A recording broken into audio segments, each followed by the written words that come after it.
Praise to be Jesus. How are you, my dear children? So last week we had studied the first lesson of our class 8, Church, the people chosen by God. Today we'll see the remaining part of the lesson. So last class we had seen how God called Abraham to fulfill his salvific mission of gathering his own people into one nation.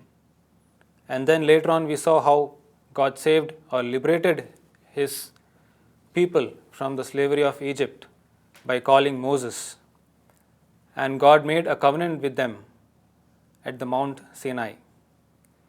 And we saw how Israel was called to be the people of God, and their purpose was to worship and keep the covenant of the Lord.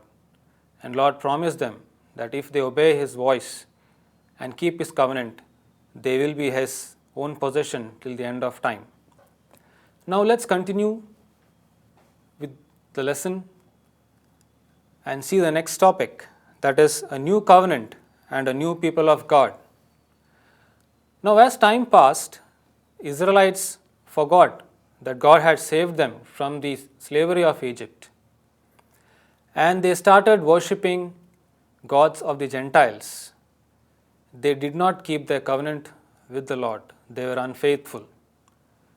But God on His part was always faithful with His people, and He did not forget His people. So He was saddened looking at the fact that His people has abandoned Him. And now He wanted to make a new covenant, a covenant which cannot be broken, a covenant which will be everlasting. And it will be a covenant which will be written into their hearts and not on the stone tablets. So God decided to send His only begotten Son to this earth to fulfill the prophecy and fulfill His covenant. Next topic we see a new covenant and a new people of God. Now in the fullness of time, Jesus, the Son of God, through His life, death and glorious resurrection, fulfilled this covenant.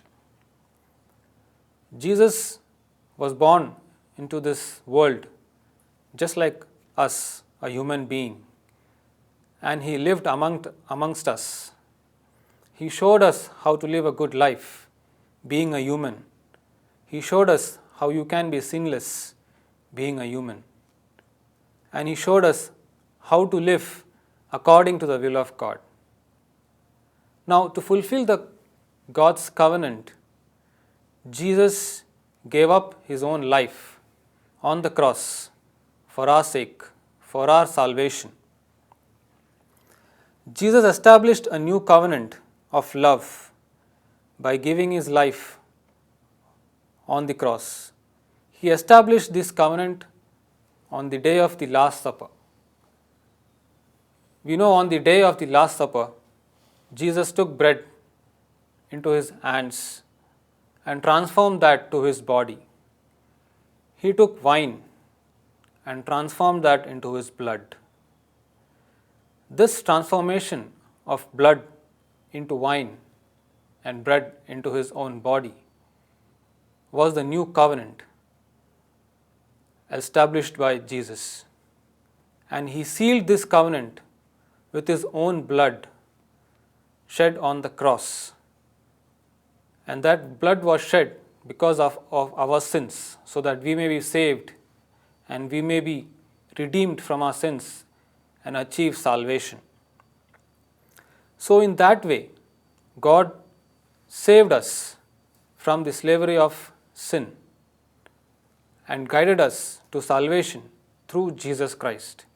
So we see church, the chosen people of God, is an assembly of the chosen people of God gathered together by God Himself for the completion of His salvific work. And what was His salvific mission? To lead us to the kingdom of God and to raise us to the dignity of sonship of God. We who are sinners, we who were degraded, we who were down to hell were raised up to the dignity of sonship of God through Jesus Christ and through his shedding of blood on the cross. We read in the Bible, Peter says, "But you are a chosen race and a royal priesthood, a holy nation, God's own people." So we should be proud that we are chosen people of God. Maybe all these years we thought that we are the ones who selected the church and we are the ones who selected God, but it's not the case.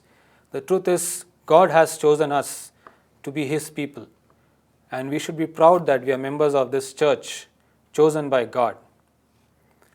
Now let's see what activities we need to do in this particular lesson.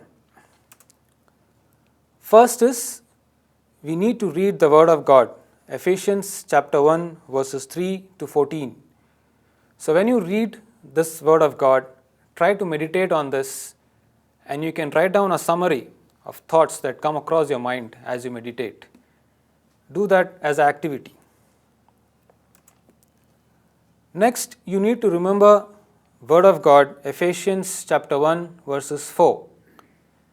It says, "God chose us in Christ before the foundation of the world, so that we should be holy and blameless before him."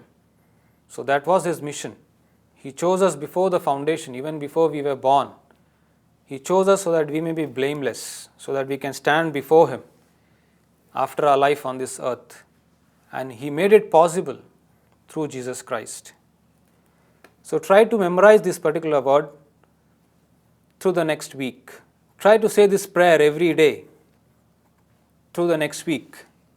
"O God, who united us in all our people, give us the goodwill to think with the church, to love the church, and to participate in our work to the best of our ability." Say this prayer every day. Maybe when you recite rosary together in family, after the rosary you can recite this prayer for the next 1 week. You need to also take a resolution. What is the resolution that you need to take with respect to the lesson 1? "I shall always be thankful to God for making me a member of the church." That's the resolution. Actually, you should be proud to make that resolution. Now, in your text, you might have come across a small portion which reads, "to think with the church." So from where we get this? So, in the year 1962, Pope John XXIII called the Second Ecumenical Council of Vatican. It is also called the Second Vatican Council. And it was a gathering of more than 2,600 participants for 3 years. It went up to 1965, and the council was closed by Pope Paul VI. Now, in this council, all the bishops and priests, the cardinals, they discussed on the topic church and the modern world. They discussed on the topic the relationship between church and the modern world.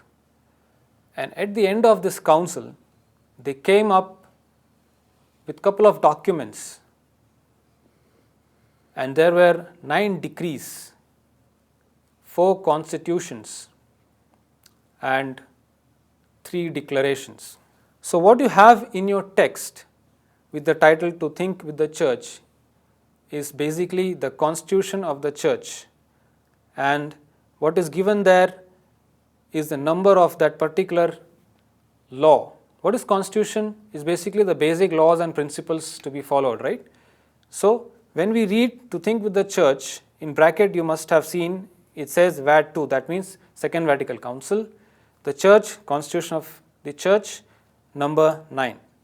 So let's read what VAT 2, the church, number 9 tells us. "Christ instituted the new covenant, gathering Jews and Gentiles to be united not only according to the flesh but in the spirit, and to be the people of God." So that's what we read in the chapter. We saw that Jesus called all Jews and Gentiles together so that they may also take part in the fellowship of the people of God. And they were brought together in one spirit so that they can be people of God and they can grow to that dignity of the God's sonship. Now, one more topic that you might have seen at the end of your lesson is to know the Mother Church. Now, it tells you about the history of a Zero Malabar Church, how it originated, what are the foundations of it, how the people grew in the Zero Malabar Church. So, we got our faith from the Apostle St. Thomas. We know that he came to India in 52 AD. And initially, we were called as the Marthoma Nasranis because we followed Jesus of Nazareth. That's how the name Nasrani came to us. And Marthoma because our father of our faith is St. Thomas, Apostle Thomas. And since the Marthoma Nasranis lived along the Malabar coast, we got the name Malabar. And we followed a Syrian liturgy. And so we got the name of Syro Malabar Church. So that's how a church came into being. So, what are the takeaways from this lesson? Church, the people chosen by God. First is, whenever God calls us, we should respond to His call through faith and obedience. And who did that? Abraham did that. He just responded through total surrendering to God. What is the second takeaway? Second takeaway is the new covenant that was established by Jesus by transforming bread into His body and wine into His blood. And He sealed the covenant with His blood on the cross. And third takeaway is that we should feel proud that we are the members of this great church who has been chosen by God Himself from the beginning of ages through the Old Testament and through Christ in the New Testament. So let's thank God for this particular selection. Let's close this class with a prayer to our Lord Jesus Christ. Let's all join our hands and close our eyes. Almighty God, we thank You and we praise You. We give You thanks for all the blessings that You have given. We give You thanks for selecting us as Your own people and being with us all through our journey. We give You thanks for sending us Your Son Jesus Christ and giving salvation and redemption. Holy Spirit, be with us always and guide us. Mother Mary, intercede for us. We make this prayer through Christ our Lord. Amen. Praise be to Jesus.